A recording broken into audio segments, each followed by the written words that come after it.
Hey, can I ask you a question? Yes. What's up? So how did you and Dad get together? Oh, I've never told you that before. I maybe when I was a kid, but I don't know. It's just weird to me because he's from Mexico, Right. and you're not. Yeah. And I've always kind of wondered how that came to be. We worked together. Where? We worked together at a restaurant called Millie's. Called Millie's. Yeah. Okay, wait. So what I don't understand were you I was a waitress. Well, I started as a waitress, and he was a cook. Okay. And he was just really super charming. Yeah. He had that whole Mexican accent, and he was just really charming. Yeah. And he was cute too. Sure. He was really cute. Huh. And there's always this thing in restaurants between servers and cooks. It's this. It's kind of like a given thing. So it's like a weird. Well, isn't it like that in all restaurants? Because everyone's there together all the time. It's like this weird family. It is. I mean, it sounds weird, but it's like a weird. It is. It's like a weird family where everyone fucks each other. No. I mean, it kind of is. Isn't it kind of like that? But none of them's related, but it feels like because they're all friends. It's like college. Yes, you all hang out. I mean, you hang out and you take your breaks together. Yeah, and stuff it's like is it like college? Although your dad was extremely shy. Dad was shy. He was very, very shy. It's so funny. He was just not shy with me, because he was flirting with me. So he wasn't shy with me. Okay. And so he just was very charming, and he actually knew that I had gone through a breakup and stuff. So he was kind of trying to help me through that as well. Was that lost someone with the Philip? Yes. Yeah. Okay. Your dad was pretty sweet about that. So Philip died in the plane crash, right? Right. Okay. Yeah. Yeah. How did that happen? With Philip? He was a flight instructor. Gotcha. Okay. So he actually one of his students is the one that lost control of the plane, and they went down over Newport Pier. So. Whoa. Yeah. But I was actually supposed to be in that plane. That's a whole other story. You were supposed to be on it? Very much so. What happened? Why weren't you on the plane? This isn't really about your dad, but no. I didn't get on the plane because something just came over me. I was I had my foot in the plane. Yeah. And I always went on these flights with Philip. Mm-hmm. So it was really weird. But I had this feeling, and I didn't have a feeling, but all I said was, you know what, I have to wake up tomorrow morning to, and this was before your father, obviously. Yeah. I had to wake up to open up a restaurant. So I just said, no, you know what, honey, I'm not going to go. And he's like, are you sure? And I said, yeah. So I said goodbye, and I kissed him goodbye. I said goodbye to him. I said goodbye to the two students who I was friends with. I knew them. And I went home. And they crashed the plane about an hour later. Oh my God. Yeah. And what did you feel like? What was the feeling? I know this is going to sound totally, totally corny. Most people would not believe this, but I did. I knew. What do you mean? How did you know? I know it sounds crazy, Brad. But how the fuck did you know? No, so I came home. No, but I think...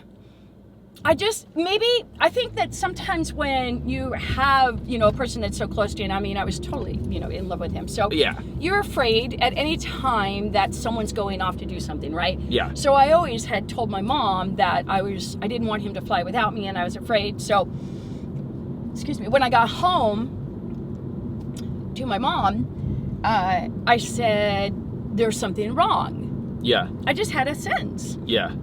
And she said, no, this happens to you all the time, Kim. You do this all the time. Yeah, there's nothing wrong. I said, this time, I think there's something wrong. Sure. But, she's like, yeah. And we just went to sleep. So, the next morning, I didn't hear from him. And I normally would have. So, I was making coffee. Uh-huh. And the news came on.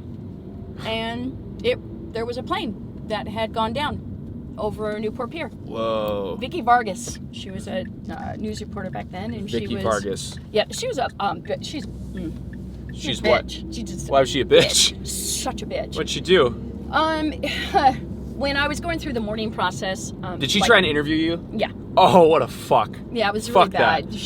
She was nasty too. I was crying at the Coast Guard station. Yeah. Because they were bringing up the plane and she was all what great demolished. Television material. Yeah, no, a woman really crying sucked. From her loss. And one of my friends, Daryl, is like, dude, not you, but you need to get away from her. And he was getting really protective. That was really sweet. But sure. Yeah, she was shoving the camera in my face. And and the thing that she said was, is it true that there were drugs involved? And I was shocked. And whoa. I said, this is so not right. What are you doing? What are you doing? Well, yeah. Where were you when she was asking that question? Were you at like the market? I was in no. I was in Newport at the Coast Guard station. Yeah. They were bringing the wreckage up. They had just gotten the bodies and the wreckage. Yeah. So I was watching this plane come up that was totaled coming out of the water, and she came over. Oh. And started shoving her camera in my face. Like, wait, hold on. So it was coming. There was literally like they were lifting it up out of. So it was the next day. It was that day, or the next day. Oh no! Or does it take a while? Yeah, like, does it take a while? Okay, so it was like a week. Yeah. And you were there watching the plane come up, and she was like, "What better time than now to shove a camera in your face?" Yeah. Oh my God. What an asshole. Actually, I'm wrong. Actually, they had not found Philip's body yet. They found the other two bodies. So did they ever think? Did they think that? The awful thing about what happened with Philip? Yeah. Which another reason why it was just such a bad time. Yeah. It was really traumatic. Philip's body, it had gotten thrown out of the plane. He had gone through the window of the plane. Yeah. And his body had flown out like 400 some odd feet or something like that. I don't know exactly, but sure. It ended up going under a crevice in the ocean floor. Yeah. So he was hidden. Oh. And they couldn't find him. They couldn't find his body. Right. For how long? It was about a week and a half. We were coming up on 2 weeks, and they were just about ready to say they were going to stop. Really? Because the other two bodies they found right away. We had actually already had their burials and everything. Yeah. They found those bodies right away, the two friends of ours. But they couldn't find it, and then they were telling his mother and myself that they only spend a certain amount of time on the efforts to try and find bodies in the sea. Sure, yeah. And they were going to stop. And I think it was like maybe that same day they said they were going to stop is when they found him. Fuck. And yeah. So all of this tragedy had happened to me, and then I took off a little bit of time from work, and then I went back to work at Millie's. And I really wasn't ready to do so, but I needed a job. I needed money. Yeah. So then your dad was just really kind to me. Yeah. He knew what I had gone through. And he was very sweet. He was still like coming on to me, like, oh, sure, yeah. He was still flirting with me. So sorry for your loss, but hey, what are you doing on Thursday? Yes. Yeah. So we would flirt and stuff, and then we went out. Your dad, it was just funny. I was like head over heels for your dad. So head over heels for your father that, like, literally your dad was sleeping in his uncle's garage. Yeah. And, on the floor of your uncle's garage. Shit. And I was so in love with this man that I actually slept in a garage with him. That's fuck. I mean, isn't that crazy? Yeah. So we dated. We were just goofing off, really, honestly. We were just dating. I was falling in love with him. I think he was a little leery of me, to be honest, because I was a white girl, and I wasn't what he was used to in his culture. Yeah. So I think I wasn't what he was used to in his culture, and he wasn't my culture, and that's where the charm came in, right? Yeah. That's how it was so charming. Sure. This guy walking just so casually, just walking in front of the car, just like, yeah, I'm gonna take my fucking time. I'm just gonna go ahead. You see what he just did? Yeah. He just did this. He was just like, I was walking, like I this. looked at him, and he went like, Yeah, all right, yeah, buddy, yeah. maybe calm down. I don't know why you're so upset about this. Oh my God. Me walking where I'm not supposed to walk. Okay, so back to your dad and I. So we were really super young. We were goofing off. And then I got pregnant. Oh, man. Yep. I'm assuming he was really into that. He was kind of, not so much. No. Okay, so let me tell you about me and getting pregnant with your brother, Gregory. It was the best thing in my entire life. Yeah. The best thing. Like, I was so ready for it. I had problems, I had problems with drug use, which was another reason I'm sure that your dad was very leery of me. Yeah. Because he also knew that of my past history, because that's something that I kind of continued to do when I first got over to the restaurant. So yeah. He, although he was very attracted to me, obviously, and he was flirting with me, in the back of his head, I don't think he ever thought long term with me. But I was falling in love with him. I really was. And when he told me, I remember he told me, so this is the thing, he told me, I will not date someone, I won't have anything to do with a woman that is involved in drugs. And he says, and I know that you are, so if we're supposed to keep dating, then that has to end now. And I'll know if it doesn't. Yeah. And you went, later, bitch. No! You went, later, fucker. No! I to this day, I owe that best decision in my life to your father. He's the one that made me stop doing that. So then we got a little bit more serious, and then I ended up pregnant. And, it wasn't really, it was probably only a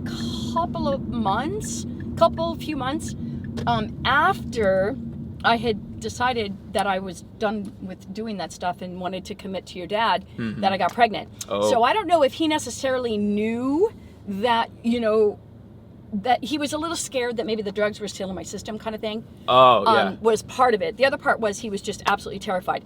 So I found out, I was a waitress at a different restaurant at the time, and I found out that I was pregnant with your brother, and it was the best feeling. It made me feel like I knew my purpose in life when I found out that I was pregnant with Gregory. I've never felt so good. I wanted to be a mother. That was my purpose, sole purpose. Yeah. And in my entire life, I've never been happier than when I was having you guys. Yeah. When you found out you were pregnant. Each time with each one of you. It was the most joyful time of my life.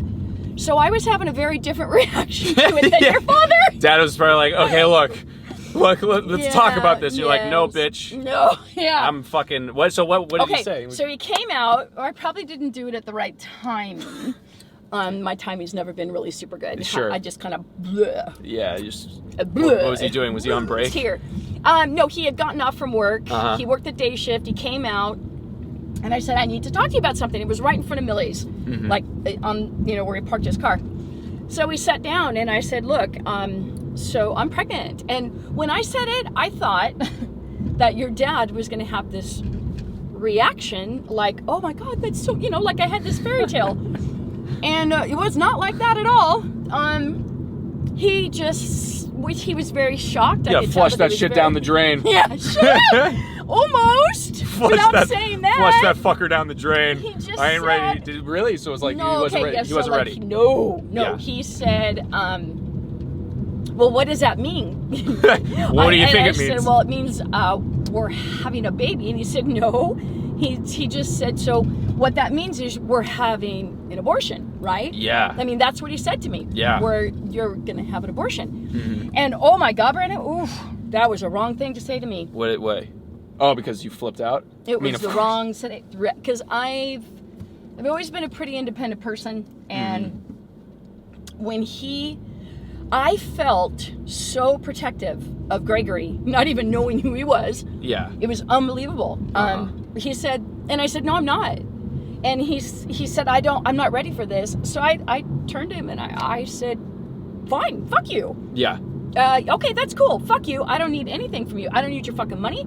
I don't need anything. You can look me up in 10 months and you can find out what you had. And if you want to see the baby, you can see the baby. But other than that, fuck off. So you're just like, I don't need you, bitch. I said, I don't need you. Whoa. I don't. This baby and I will be fine without you.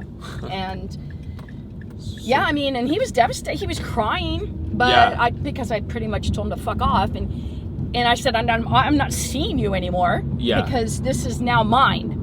Like, Gregory, this is me now. Yeah, this is mine. Yeah. You don't get to have this. Yeah. Because of those words that just came out of your mouth. Yeah. And fuck you. I mean, I don't think I could have said fuck you enough. I literally said it constantly. Oh my God. And your dad's like, Kimberly. And it's little, Kimberly, wait, no, fuck you, I'm leaving. Yeah. So I lived, I went to go live with my sister for a little while. And I think it was, I don't know exact timing, it was a long time ago, but I believe it took your dad maybe about a month. He may say it was a little bit sooner than that, for him to realize that it's not what he wanted. Yeah. That he wanted to be a dad. Right. Gotcha. And it's really cool. To this day, your dad and I were talking to Gregory just a month ago about his life and some of his choices. And your dad said, your mom was very independent when she decided, I didn't want you. That's exactly what he told Gregory. I didn't want you. Oh, and I think it was something like, your mom was a strong person and told me to fuck off. Yeah. And was going to have you regardless. Because I think that Gregory was disrespecting me a little or something. I can't remember the circumstance. Sure, but yeah. The point is that like he brought it up, and he brings it up in conversation, how I was so independent and forthright in the fact that I was going to have this baby with or without him. I could care less. And I think that made him respect me and know that that's what he wanted in our life. And so that's the story. Yeah. I didn't know it was so semi-morbid that you fucking... Yeah. I didn't know that there's so much that went into this. I thought it was just going to be like, me and your dad met, we fell in love, and everything worked out great. Oh, God, sorry. Yeah, no problems whatsoever. No. Just happy-go-lucky. It's not really a whole lot about my life that has really been normal. I mean... those are all for different days. Sure. Well, I just wanted to know, just because. So it's basically you met Dad. He was a Hispanic dishwasher. Yes. And you were. He was very charming. Yeah. And you couldn't have been any different. Yeah, you crazy crazy opposite. cracker. I was crazy. You were a crazy cracker. I was a crazy white chick. Crazy cracker on the loose. Scared him, I think. I think I scared him. Sure. And then we just started having kids, and that was the best part of us. For sure. Was the kids. Having kids. Yep. Do you think that can be enough for a relationship, is to have kids? Or do you think it's just like, no, it's not enough? I don't think it's enough. I know. I mean, and that, your dad and I were divorced because at some point you stop having kids. Well, I mean, especially, that was pretty final, after you. Because I had my tubes tied, so there was no chance that we were going to have any more kids. So you're like, this is it. Yeah. And you're like, I have to be with this man. Not even like I have to be with this man forever. Yeah. It was more just you're wondering if this is going to work out long term. Right. You and him. I think, to be honest with you, honey, I think that happens to a lot of couples. I think kids bring them together, and you stay together for kids. And as those kids, at whatever certain point in your life and in your family life, those kids get older, they start, more challenges, or you just kind of look at each other and go, all right, well, at some point it's just us. And I think that foundation has to be strong. Yeah. Yeah. And it just wasn't strong enough. It just wasn't. It wasn't strong enough. But your dad and I are great friends, that's for sure. Yeah. We've always maintained a really great friendship. So that's the story. I just went into my whole life story with you for one little itty bitty question. Yeah. One question. Sorry. Didn't mean for you to divulge so much. But it's kind of cool, right? Yeah, no, it's cool. It's kind of cool to know that about me. I didn't know that about you or Dad. So yeah, I think it's pretty cool. Yeah. All right, well, we're here. Homie. All right, so I love you, by the way. I know it's weird to say. You feel like you need to say. No, I don't feel like. That's a big thing. It was a big I didn't discovered more about you and Dad. So yes. Yeah. Well, I love you too. Right, obviously. You. All right. Let's get the fuck out of here. Yeah. Let's go. I should probably turn the car off. That would help. Yeah.